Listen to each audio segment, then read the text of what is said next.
Hola todos, how we doing? Welcome to the back end of the semester. And what I mean by the back end, we're talking about strategy. We're going to talk about seeing if we can integrate or think about a lot of the topics that we've been focusing on a week-by-week basis by the, here now at the end of the semester. The first article I have here up on the screen, CMO Leadership for the 21st Century. I think you might have heard of this guy, not sure, and you have read some articles by this guy earlier in the semester. A little background about this article. You notice that the date on this is September 2008. It was accepted sometime in February of 2008. I wrote it in the fall of 2007.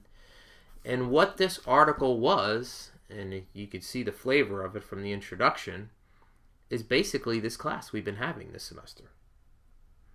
At the time, the class really focused on moving eventually towards co-creation of value. And at the time that I wrote this article, social was getting there, but it wasn't social of today. If you think about social in 2008, that's not the social of 2013, 5 years later. So today's class has much more of a social media focus than this class that I wrote the article from. This class had more of a co-creation of value flavor.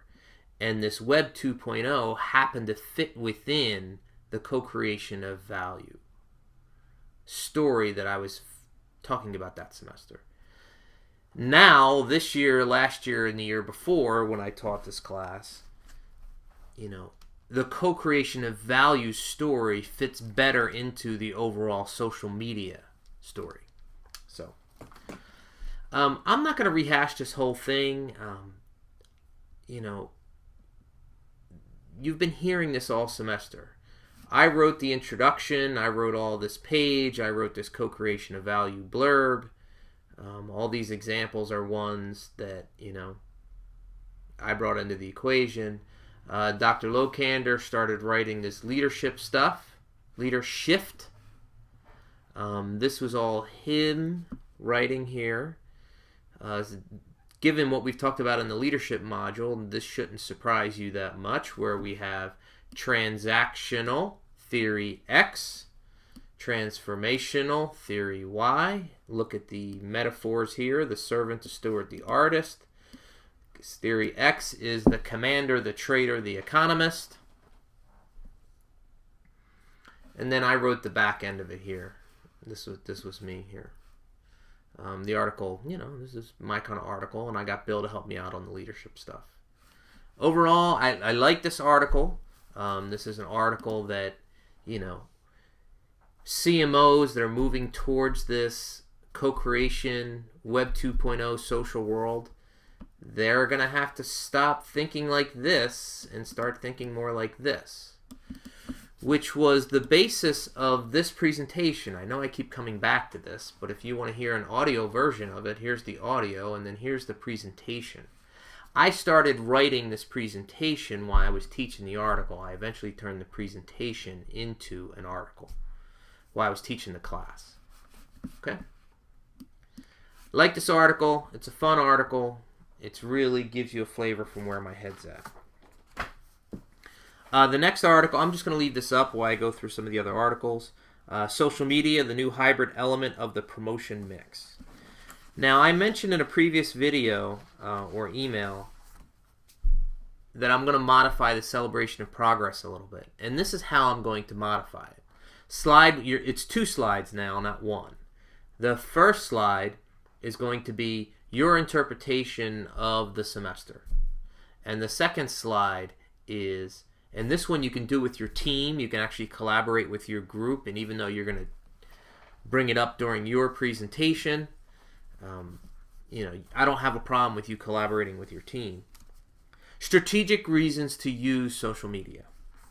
And what we have in these last 4 articles are strategic reasons, 5 articles, strategic reasons to use social media.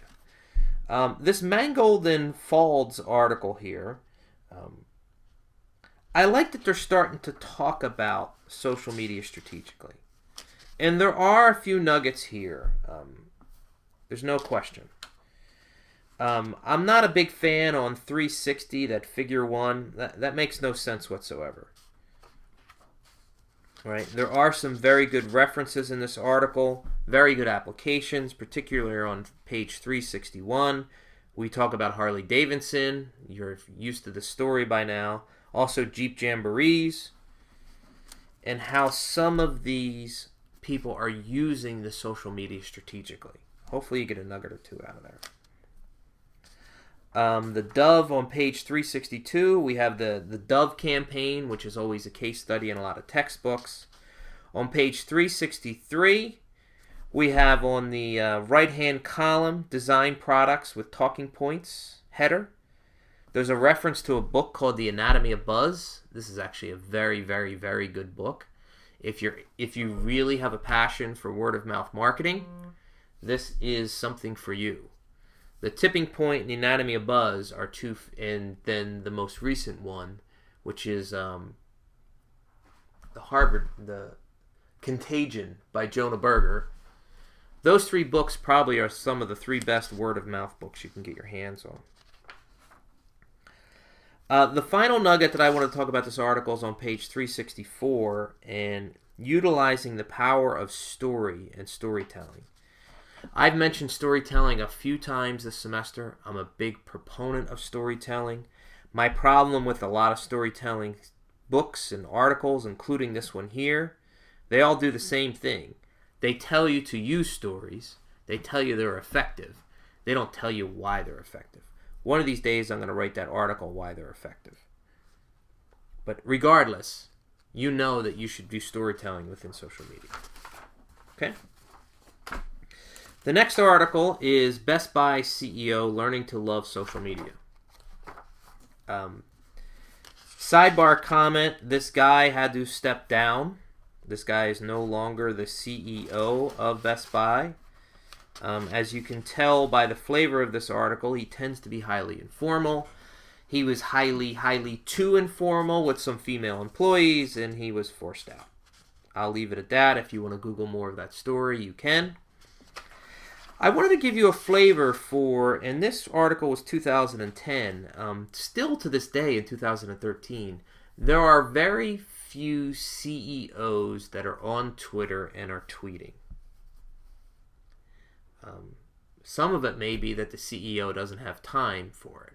Some of it may be that the CEO is afraid legally, because it's a publicly traded company, what he says, social media is considered media. You know, it may or may not, there's disclosure, practices within the SEC, and Twitter now falls under some of these disclosure practices. So there's some issues. It's not cut and dry. It's not like, tweeting for the sake of tweeting, like you and I can tweet. But did you notice when he was going through these examples, almost all the stories he had, he kept talking about, customers and employees, but every example he brought up were with employees. Pretty much every example. There's also some interesting examples of how, the challenges of dealing with social media, and you have employees, and employees can be out there, and they can say stuff that makes the store chain bad. I need an iPhone 4 story was a monster story when it blew up. I mean, even like the NBC local news channels were covering it. It was a big deal.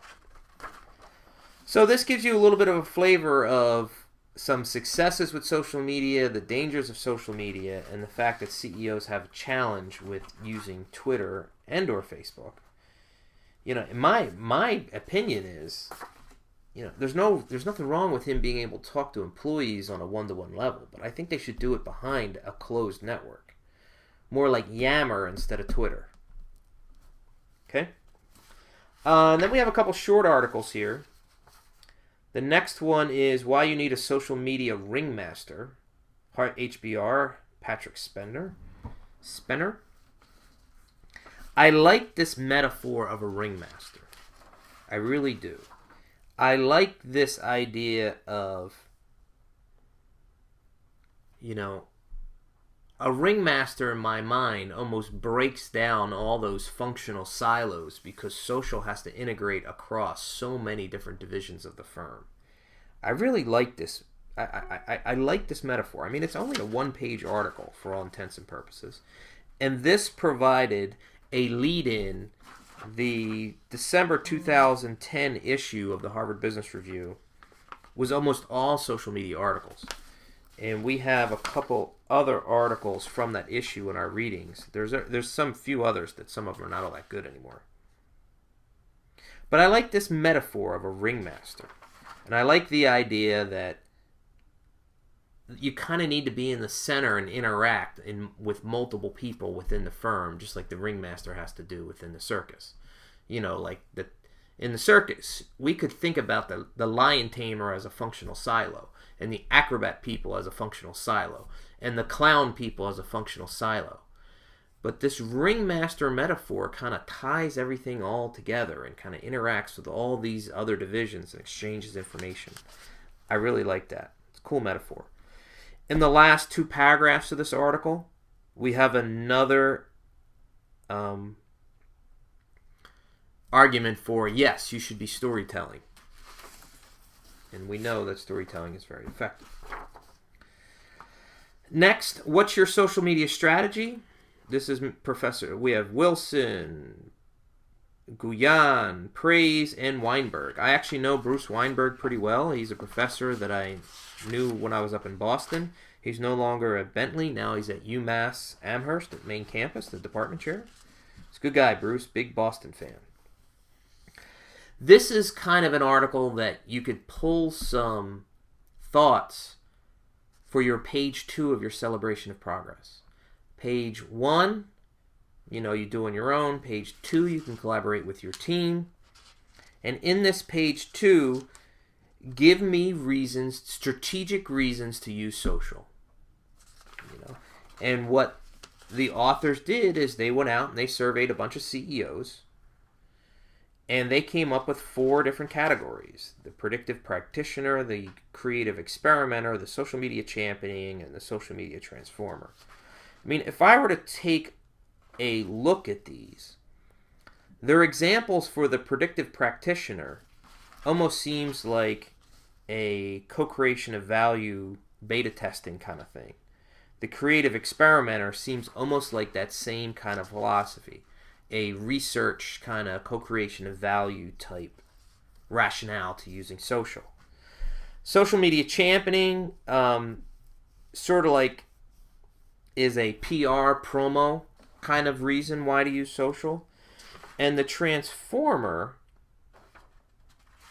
sort of seems like an internal workflow document, a way to break down walls and get communication across various other divisions through internal employees. Pretty good. Finally, social strategies that work. Probably one of the coolest names we've had all semester, Micotage. That's a very cool name. And the funny thing is if you look in the back of the article, the very last page, when they talk about, the bio of this individual, Micotage is a professor at Harvard, but he doesn't even like to use that name. He uses a different name. And Micotage just seems so much cooler. I don't know what's going on there. So here's another example where a professor wanted to investigate what social strategies work. Strategically speaking, how can social media be used strategically? If you look at page 118, under the header, "If you scratch my back," he says it right here. Social media strategies can do one of 4 things: reduce costs, help by establishing and strengthening relationships, or do free work on the company's behalf. He goes through multiple examples through all of this. But then, of course, academics, I'm on page 122.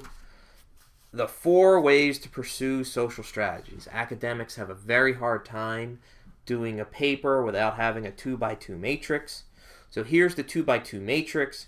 Here's some excellent strategic reasons why to use social media. Very good. You know, they strengthen relationships, they establish relationships, they reduce costs, they increase willingness to pay. Now, I mentioned when we were doing, to stay on this theme, even though we're done all 6 of our articles, I'm going to bug you for another minute.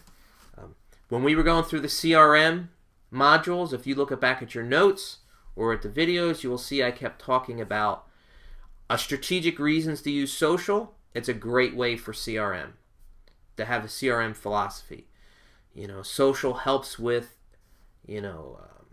market orientation, particularly with the finding out information from customers and competitors, which is kind of what was talked about in the CEO Best Buy article. But also last week, this article here, know what your customers want before they do. This is the NBO article that I liked a whole lot. And on the second page, which is page 86, there's a header that says define objectives. Within the first 2 sentences of that header, it says, so the first question is, what do you want to achieve? Is your goal to increase revenues, increase customer loyalty, a greater share of wallet, find new customers? These are all strategic reasons to use social media to accomplish these goals. This is the kind of stuff I would like to see on that second slide, in some kind of a table or something along the lines. I'm curious to see what's in your head and what's in your notes. I would like to have some grand big picture of a giant matrix, that I'm basically crowdsourcing from our class throughout the semester in your Nugget Journal. All the interesting strategic ways that we can use social media. I thank you for your time. I thank you for your energy. I hope you enjoyed these articles. We have another set of really cool strategy articles next week. Have a good one. Happy Thanksgiving, too.